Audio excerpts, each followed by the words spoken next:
The contour tool is found in the red tool group at the top of the workspace, and of course it's not brightly lit right now because I first need to select something that I could use the tool with. And contour and outline are very similar tools, but contour does give a little bit more, I guess, control over the process.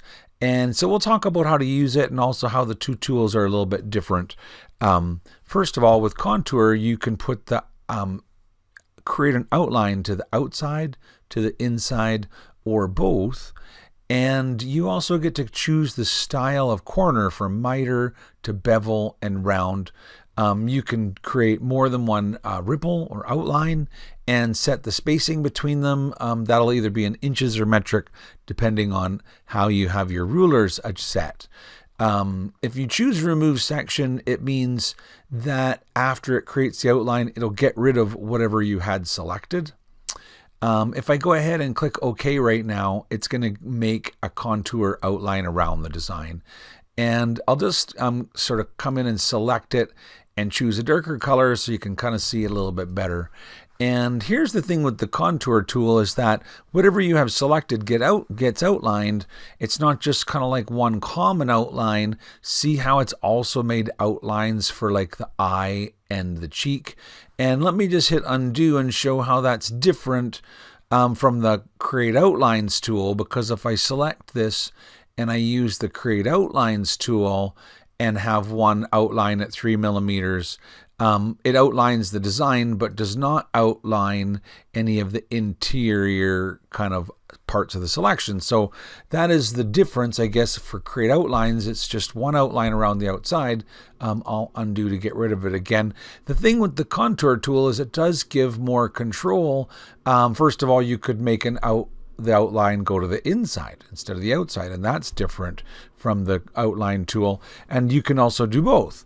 And when you do them to the outside or the inside, you can control the corners. So I guess the thing here is if you use the tool here, just know that when it makes that outline, you can remove the parts that you didn't want.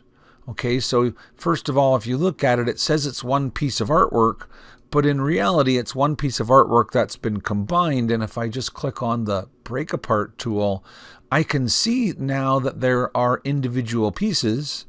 And if it's really just this outline that you want, then presumably all of these other little pieces are additional outlines that you maybe did or didn't want. Although in here, you might actually still want that one. And so in that case, you don't need to delete it, but it does look like there's a very small one in here. And again, I didn't need that little bit of the outline, and so I could remove it. So there is that. The other thing is you could not select all of the parts.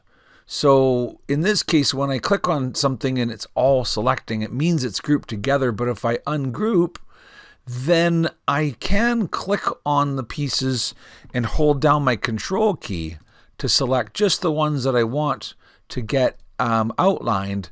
Or you can use your sequence area to say, well, I definitely want all of these, and I select them.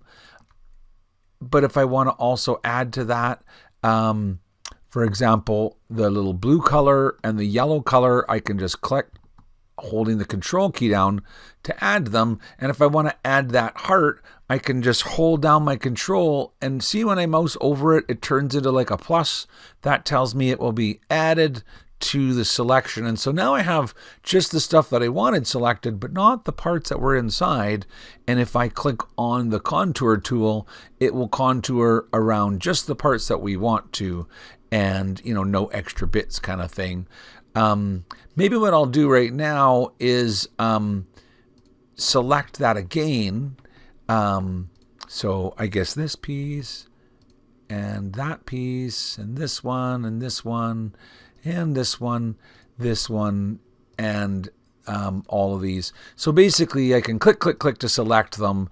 And when I do, now when they're all selected, I can click the control or the contour tool and see now if I choose a beveled corner and say OK, I will get a different result for the corners. And so you can kind of see that here, that One had sort of a mitered, sort of like the pointy corner.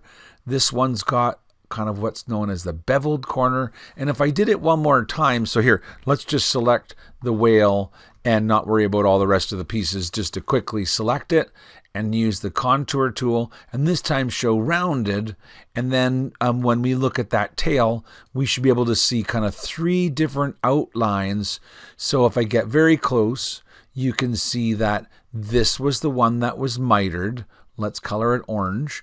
This was the one that was beveled. Let's color it black. And then this one here is the one that was rounded. Let's color it kind of this blue color so you can see the 3 different corners. So that's the contour tool, and it is found in the red tool group at the top of the Fusion workspace.